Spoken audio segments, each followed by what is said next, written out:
Hi everyone, welcome back. So, in the previous videos, we understood how contracts are performed, who can perform them, and a few situations where performance may not be required by mutual consent. Once performance is complete, the contract naturally comes to an end. Now, this brings us to a very important question: how exactly does a contract come to an end? Or, in legal terms, how is a contract discharged? With this question, we now move to the concept of discharge of contract. A contract is said to be discharged when the rights and obligations of the parties come to an end and the contract no longer remains enforceable by law. In simple terms, once a contract is discharged, none of the parties can demand performance from each other. A contract may be discharged in the following ways, that is, discharge by performance, discharge by mutual agreement, discharge by impossibility of performance, discharge by lapse of time, discharge by operation of law, and lastly, discharge by breach of contract. Now, let's briefly connect with each of these topics. Firstly, discharge by performance. When both the parties fully perform their obligations, the contract is said to be discharged. For example, A sells goods to B and B pays the price. Now both obligations are fulfilled and the contract stands discharged. So this mode connects directly with what we studied earlier under performance of contract. Next, let's understand with regard to discharge by mutual agreement. So, the parties to a contract may agree to end the contract by mutual consent. Now, this can happen in several ways. Firstly, novation. Substitution of a new contract for the old contract is known as novation. Example, A owes B rupees 10,000. Later, C agrees to pay B on behalf of A and B accepts this. Here, the original contract is discharged. Next, in case of rescission, cancellation of the contract by mutual agreement is called as rescission. Example, A agrees to sell land to B. Later, both decide not to proceed ahead with the proposal. Now, this is known as rescission of contract. Next, with regard to alteration. What is alteration? Changing the terms of the contract with mutual consent is known as alteration. For example, delivery date or price is modified by agreement. So here, the old contract is discharged and the new one takes its place. Next, remission. What is remission? Acceptance of less performance than what was agreed upon. So, for example, A owes B rupees 5,000 and B accepts rupees 4,500 in full settlement. Here, the contract is said to be discharged by mutual consent. Then, waiver. Intentional abandonment of rights is known as waiver. For example, A promises to supply goods to B and B tells A that delivery is no longer required. Here, the contract is waived by mutual consent. Then, let's understand the next topic, that is discharge by impossibility of performance. So, a contract is discharged when performance becomes impossible after formation. Here, we need to understand the different types of impossibility. Firstly, initial impossibility. That means impossibility, whether known or unknown to the parties at the time of contract ends up becoming void ab initio. Example, contract with a miner or an agreement to discover treasure by magic. All these are examples of initial impossibility. Then we have with regard to supervening impossibility. What does that mean? when impossibility arises after the contract is formed. For example, destruction of the subject matter, death or incapacity of the party, change in law, or outbreak of war. Again, we can understand this with an example where A contracts to perform at a concert, and before the concert happens, the hall is destroyed by fire. So, in such a case, the contract is discharged due to impossibility of supervening impossibility. Next concept is with regard to discharge of contract by lapse of time. If a contract is not performed within the prescribed time period, it becomes unenforceable. For example, a debt becomes time barred after 3 years if no legal action is taken. Next, with regard to discharge by operation of law. What does this mean? A contract is discharged by operation of law in cases such as death of a party, only in case of personal contracts, then insolvency, merger of rights, unauthorized alteration of contract, and loss of evidence. For example, A is declared insolvent. Now his contracts are discharged by law. And lastly, discharge by breach of contract. Now, we come to the most important practical and frequently tested concept, that is breach of contract. Breach of contract occurs when a party fails or refuses to perform their obligation as promised. So, when a breach occurs, the contract is discharged and the aggrieved party gets the right to claim the damages. There are two types of breach of contract, that is anticipatory breach and actual breach. Now first let's understand what is meant by anticipatory breach of contract.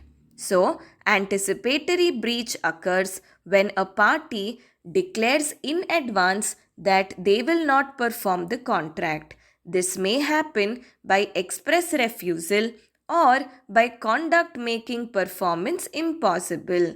For example, A agrees to supply goods to B on 10th June. On 1st June, A informs B that he will not be able to supply the goods. Now, this is what is known as anticipatory breach. Here, the aggrieved party is B, and B can either sue A immediately or wait until the due date for performance. Now, let's understand regarding actual breach of contract. So, actual breach occurs when a party fails to perform on the due date or performs the contract improperly.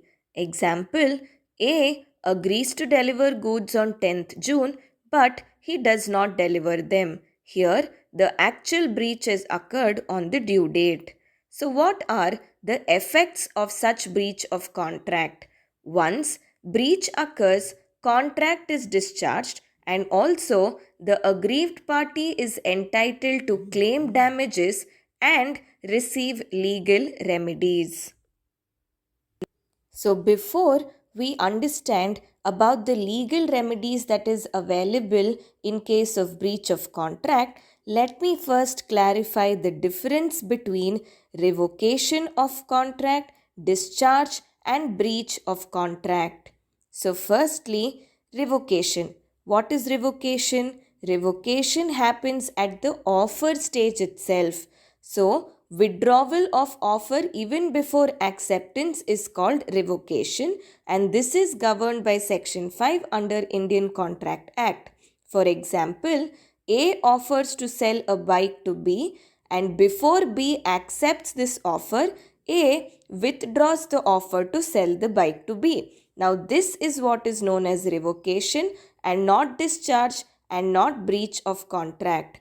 Then what is discharge of contract? So, discharge of contract happens after the contract is formed, and this ends the contractual obligations of the parties involved, and discharge may occur due to performance, agreement, impossibility of performance, lapse of time, because of law, or also because of breach of contract. For example, A sells goods to B and B pays the payment.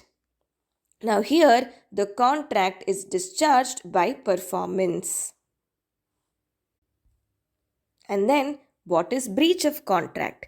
Breach happens when a party fails to perform, which leads to discharge plus liability, and this gives the right to claim damages. For example, A agrees to deliver goods to B but refuses to deliver them. Here, breach occurs, contract is discharged, and damages can be claimed by B. So, to sum up, revocation prevents a contract from coming into existence, discharge peacefully ends an existing contract, and breach forcibly ends a contract with legal consequences. Now, with this, we complete the topic of performance and discharge of contracts. Now, let's understand what are the different legal remedies available in case of breach of contract. So, first of all, what is a remedy? A remedy is the legal means available to the aggrieved party to enforce their rights or to obtain compensation when the other party commits a breach. The objective of remedies is not to punish the defaulting party but to place the aggrieved party in the same position in which he would have been if the contract had been performed. So, the remedies available are rescission of contract, suit for damages, suit for specific performance, suit for injunction, and suit upon quantum merit. Now, let us discuss each of this with a few examples. So, firstly, rescission of contract. What is rescission of contract? Rescission means cancellation of the contract. So, when one party commits a breach, the aggrieved party may treat the contract as rescinded and claim damages and compensation for any loss suffered. For example, A agrees to supply goods to B. Now, A refuses to deliver the goods. Now, B may cancel the contract and sue A for damages. Here, the contract comes to an end and the aggrieved party is freed from further obligations. But however, merely cancelling the contract may not always be sufficient, especially when the aggrieved party has suffered a financial loss. Now, in such cases, the law allows monetary compensation in the form of damages. And that is what leads to our next topic, that is suit for damages. So, damages are the monetary compensation awarded to the aggrieved party for the loss suffered due to breach. So, you should remember the basic rule here. Compensation is given for loss arising naturally in the usual course of events or loss which the parties knew to be likely at the time of contract. So, what are the different types of damages? Firstly, ordinary damages. That means damages arising naturally from the breach is what is known as ordinary damages. Okay?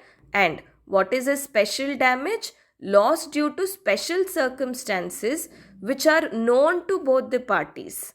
Okay? Example, A knows that B needs goods for a particular contract. Now, A fails to deliver and B loses the contract. Now, this special damages can be claimed. Okay. Then we have exemplary damages. Now, what are exemplary damages? Now, these damages can be awarded only in exceptional cases such as breach of promise to marry, wrongful dishonor by check by a banker. All of these are examples of exemplary damages. Then comes nominal damages. So, nominal damages are awarded when there is breach but no actual loss. For example, contract is breached but no financial loss is proved. So here the court may award rupee 1 or 10 rupees as nominal damages. And then comes liquidated damages or penalty. Now, if the contract specifies a sum payable on breach, now the court awards reasonable compensation and the amount cannot exceed the specified amount. So, what happens in some cases, monetary compensation may not be adequate, especially where the subject matter of the contract is unique. Now, in such situations, the aggrieved party may seek actual performance of the contract, and this leads us to our next topic, that is suit for special or specific performance. So, specific performance means actual execution of the contract as agreed. It is granted when damages are not an adequate remedy and when the subject matter is unique. Let's say A agrees to sell a particular piece of land to B, and then later A refuses to sell that land. In such a case, the court may order A to perform the contract. So, specific performance is an equitable remedy and is granted at the discretion of the court. Okay. Then, sometimes instead of forcing performance, the court may restrain a party from doing something that is contrary to the contract. And this leads us to our next topic, that is suit for injunction. An injunction is an order of the court restraining a person from doing something, usually granted in case of negative contracts. For example, A agrees not to work for any competitor during the contract period, but he starts working elsewhere. So here, the court may issue an injunction restraining A from doing so. So finally, there are situations where a contract is discovered to be void or becomes void after one party has already performed his part of the contract. Now, in such cases, equity demands payment for the work done. Now, this leads us to our next topic, that is suit upon quantum merit. Quantum merit means as much as earned. It allows a person to claim reasonable compensation for the work done even though the contract cannot be fully performed, and this is applicable when contract is discovered to be void, contract becomes void, or one party prevents the other from completing the performance. For example, A agrees to write a book for B and is paid in installments. After completing half the work, B cancels the contract. Now here, A can claim the payment for the work which he has already done.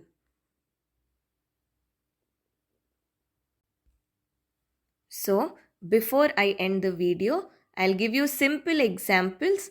Ask yourself if you know answers to these questions. Now, A withdraws offer before B accepts it. What is it? It is revocation. Next one. A delivers goods, B pays the price also. Now what is this? Discharge of contract by performance. Then next example, A refuses to deliver the goods. Now what has happened here? Contract has ended forcefully and B has legal remedies. So what does this amount to?